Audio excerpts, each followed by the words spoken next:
Friends, welcome to my channel. आज के video में हम लोग देखेंगे स्पेसिफाइड सुपर सीनियर्स जिनके एज 75 इयर्स एंड अबव है, उनके लिए return filing exempted from 1 April 2021। But उनका जो उनकी जो डिटेल्स है वो सरकार तक कैसे पहुंचेगी, इनकम टैक्स डिपार्टमेंट तक कैसे पहुंचेगी, वो जो प्रोसीजर है, फॉर्म कौन सा है जिसको बैंक में सबमिट करना है, ये सारी चीजें मैं इस वीडियो में बताऊंगी। काफी डाउट्स आए हैं मेरे पास कि सीनियर सिटीजन से रिलेटेड जो 75 इयर्स एंड अबव है, उनके लिए जो एग्जेम्पशन बताई गई है उसका इफेक्ट कैसे होगा, ये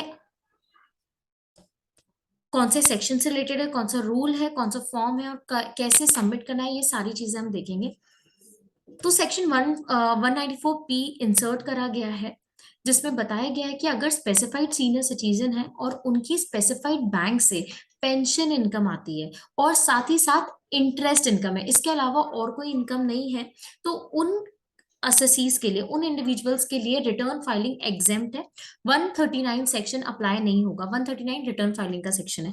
बट इसके लिए करना क्या है? अगर उनने कोई इन्वेस्टमेंट करके रखा है तो चैप्टर 6A का डिडक्शन कैसे मिलेगा, ये सारी चीजें कैसे होगी, तो बताया गया है कि आपको रूल 26D के अकॉर्डिंग एक फॉर्म फिल करके बैंक में सबमिट करना है। अब वो फॉर्म कौन सा है? तो फॉर्म है 12BBA। फॉर्म नंबर 12BBA हर एक स्पेसिफाइड सीनियर सिटीजन को बैंक को सबमिट करना है, उस बैंक को जिस बैंक से उनकी पेंशन इनकम आती है और उसी से ही इंटरेस्ट इनकम भी है, इसके अलावा और कोई इनकम नहीं है। इस फॉर्म में डिक्लेरेशन देना है, declaration to be furnished by specified senior citizen under sub clause 3 of clause B of explanation to section 194 P. सबसे पहले हम फॉर्म देखते हैं, उसके बाद देखते हैं सेक्शन क्या कहता है और रूल क्या कहता है।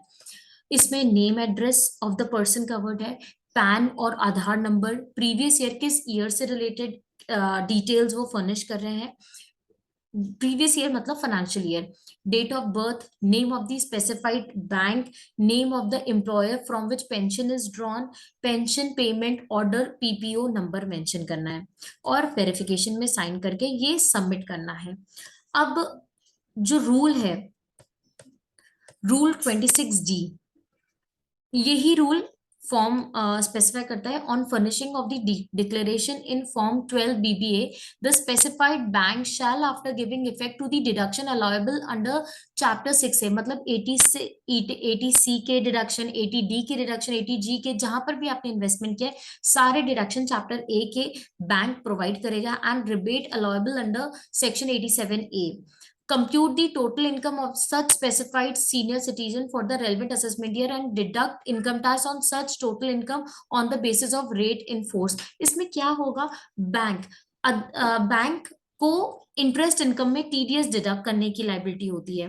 तो super senior specified senior citizen के लिए ये क्लॉज लेकर आए हैं कि जब सीनियर सिटीजन अपनी डिटेल्स 80C की हो गई, 87A का रिबेट, एक जो कंप्यूटेशन बनता है वो बनाएगा बैंक ही, और उसके अकॉर्डिंग जो भी टैक्स डिडक्शन आ रहा है वो ही सिर्फ डिडक्ट करेगा, ना कि 10% स्ट्रेट अवे डिडक्ट करेगा ऑन इंटरेस्ट इनकम।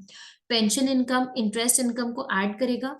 80C के जितने डिडक्शन है वो चैप्टर 6A के डिडक्शन देंगे। 87A का रिबेट देने के बाद अगर कोई टैक्स आ रहा है डिडक्शन का तो उतना ही डिडक्शन होगा।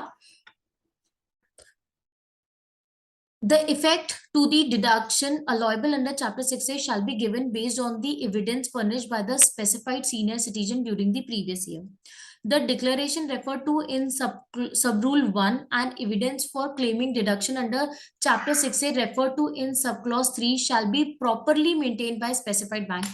ये जो specified बैंक है, जिस बैंक से स्पेसिफाइड सीनियर सिटीजन को पेंशन रिसीव हो रही है, इंटरेस्ट इनकम रिसीव हो रही है, उन बैंक्स को चैप्टर 6A के डिडक्शंस मेंटेन करना है। मतलब जो डॉक्यूमेंट्स है, सीनियर सिटीजन जो प्रोवाइड करेंगे डॉक्यूमेंट्स, वो स्पेसिफाइड बैंक को मेंटेन करना है and shall be made available to principal chief commissioner of income tax और chief commissioner of income tax as and when required.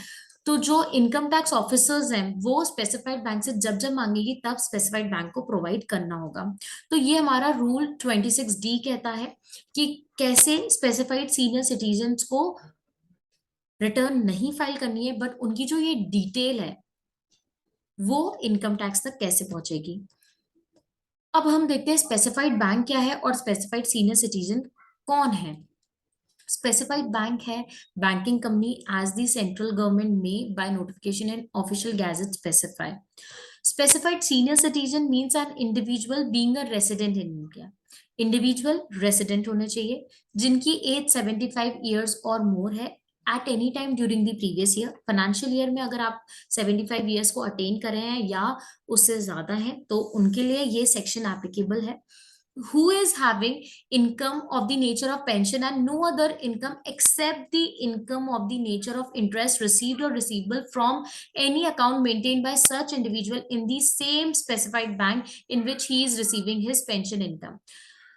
जो पर्सन जिनकी एज 75 ईयर्स एंड अबव है साथ ही साथ वो पेंशन ड्रॉ कर रहे हैं उसी बैंक से जिस बैंक पे उनकी एफडी की इनकम है, तो ही उन्हीं इंडिविजुअल के लिए ये सेक्शन एप्लीकेबल है। मतलब उनको रिटर्न फाइल नहीं करना है, उनकी जगह पे स्पेसिफाइड बैंक जिस बैंक से उनको पेंशन रिसीव हो रही है और इंटरेस्ट इनकम रिसीव हो रही है उनको डिपार्टमेंट तक जानकारी पहुंचानी है। has furnished a declaration to the specified bank containing such particular in such form and verified in such manner as may be prescribed। साथ ही साथ उस इंडिविजुअल ने क्या किया है, उनने डिक्लेरेशन दिया है बैंक को। तो मैंने आपको बताया डिक्लेरेशन कौन सा है, फॉर्म 12 बीबीए किस रूल के तहत गवर्न होता है, रूल 26D एंड जो सेक्शन है वो है 194P। तो अगर आप स्पेसिफाइड सीनियर सिटीजन है तो ये फॉर्म अपने स्पेसिफाइड बैंक को सबमिट करें, जैसे कि आपको रिटर्न फाइल नहीं करना पड़ेगा। कंडीशन यही है कि आपकी एज 75 ईयर्स एंड अबव हो, आपने प्रॉपर तरीके से फॉर्म फिल करके बैंक को प्रोवाइड करा हो और आपकी पेंशन और इंटरेस्ट इनकम ही हो और ये दोनों इनकम आपको उसी बैंक से रिसीव हो रही हो, तो ही आसानी होगी बैंक को कि वो आपकी इनकम टैक्स की जो जानकारी है वो डिपार्टमेंट तक पहुंचा पाए।